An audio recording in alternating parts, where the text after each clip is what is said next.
ሌላ ቀላል የመጽደቂያ መንገድ እግዚአብሔር አዘጋጀ። እስቲ ሰው ይጸድቃል በሉስ።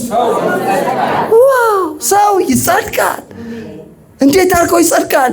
613ን ፈጽሞ መጽደቅ አልቻለም። ሰው ሁሉ ወድቋል። ሰው ይጸድቃል። ሌላ የመጽደቂያ መንገድ አዘጋጅቻለሁ አለ እግዚአብሔር። እንዴት ይጸድቃል? በልቡ አምኖ ይጸድቃል። ጽድቅ ለሰው ልጆች መስጠት ፈለገ። በመጀመሪያ በሕግ በኩል የሚገኝ ጽድቅ ሰጠ። በዛ ማንም መስጠቅ አልቻለም። በሮሜ ምዕራፍ 10 ላይ እንደምትመለከቱት ከሕግ የሆነው ጽድቅ ግን እንደዚህ ይላል፣ የሚያደርገው ሁሉ በሕይወት ይኖራል። ማን አድርጎት ማን በሕይወት ይኖር? አንድም የሰው ዘር ሕጉን አድርጎ በሕይወት መኖር አልቻለም። አንዳንድ አስተማሪዎች ለተማሪዎቻቸው ፈተና ይሰጡና በሙሉ ተማሪው ከወደቀ እንግዲህ ምን ማድረግ እችላለሁ ፈተናውን ቀለል አድርገው ብለው ሌላ ቀላል ፈተና ይሰጧቸዋል። ከዛ በአብላጫው ተማሪ ያልፍላቸዋል። ልክ እንደዚሁ እግዚአብሔርም ሌላ የመጽደቂያ መንገድ አዘጋጀ። ምክንያቱም የሰው ዘር ወደቀ፣ ሁሉ እግዚአብሔር ፍርድ በታች ሆነ። ስለዚህ እግዚአብሔር ምን አደረገ? እዛው ሮሜ ምዕራፍ 10 ላይ ከእምነት የሆነው ጽድቅ ግን እንዲህ ይላል አለ። ከእምነት የሆነ ጽድቅ ለሰው ዘር እግዚአብሔር ሰጠ። ከእምነት የሆነው ጽድቅ እንዲህ ይላል፣ ማን ወደ ሰማይ ይወጣል አትበል። ከእምነት ይህ ክርስቶስን ከሰማይ ለማውረድ ነው። ማን ወደ ጥልቁ ይወርዳል አትበል። እንደዛ ማለት የለብም። ይሄ እንደዛ ምትል ከሆነ ክርስቶስን ከሙታን ለማውጣት ነው። ነገር ግን አለ ቃሉ በልብህም በአፍህም ሆኖ ቀርቦልሃል። እርሱም የምንሰብከው የእምነት ቃል ነው። ሰው አለ ሰው እንኳን ደስ ያላቸው ወገኖች፣ ስለ ሰው እኮ ነው የሚያወራው። ሰው አለ ይጸድቃል አለ ሰው ይድናል። አሜን። ሌላ ቀላል የመጽደቂያ መንገድ እግዚአብሔር አዘጋጀ። እስቲ ሰው ይጸድቃል በሉስ። ዋው ሰው ይጸድቃል። እንዴት አድርጎ ይጸድቃል? 613ን ፈጽሞ መጽደቅ አልቻለም። ሰው ሁሉ ወድቋል። ሰው ይጸድቃል። ሌላ የመጽደቂያ መንገድ አዘጋጅቻለሁ አለ እግዚአብሔር። እንዴት ይጸድቃል? በልቡ አምኖ ይጸድቃል። በቀላሉ ምን አምኖ ይጸድቅ? ሰው ሁሉ እምነት አለኝ እምነት ይላል። ምንድነው የሚያጸድቀው እምነት ሲባል የሚያጸድቀው እምነት ብዙ አይደለም፣ አንድ ነው። እሱም ሰው ምን ብሎ በማመኑ ነው አለ።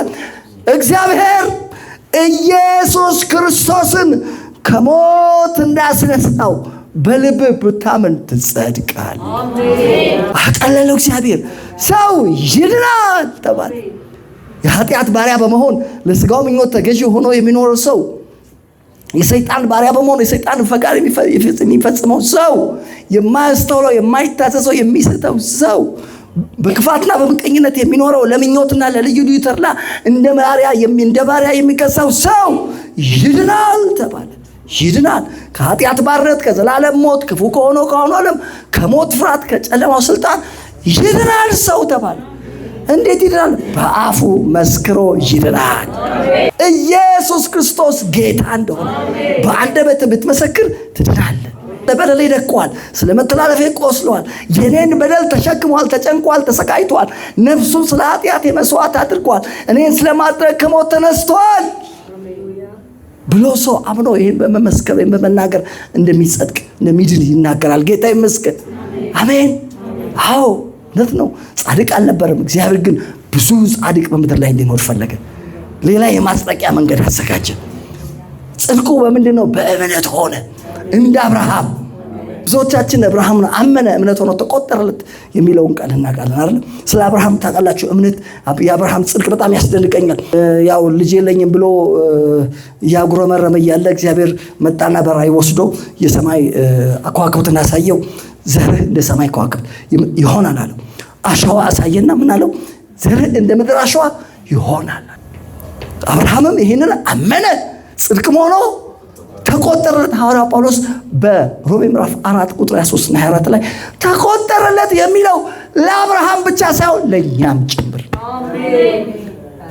ለእኛ ምንድን ነው የተቆጠረልን ሲባል ስለ በደላችን ተላልፎ የተሰጠውን እኛን ስለ ማጽደቅ ከሞት በተነሳው በሱ ለምናምን እምነታችን ጽድቅ ሆኖ ይቆጠርልን ዘንድ ዛሬ እኔና እናንተ እነግራችኋለሁ፣ ጸድቀናል። አሜን።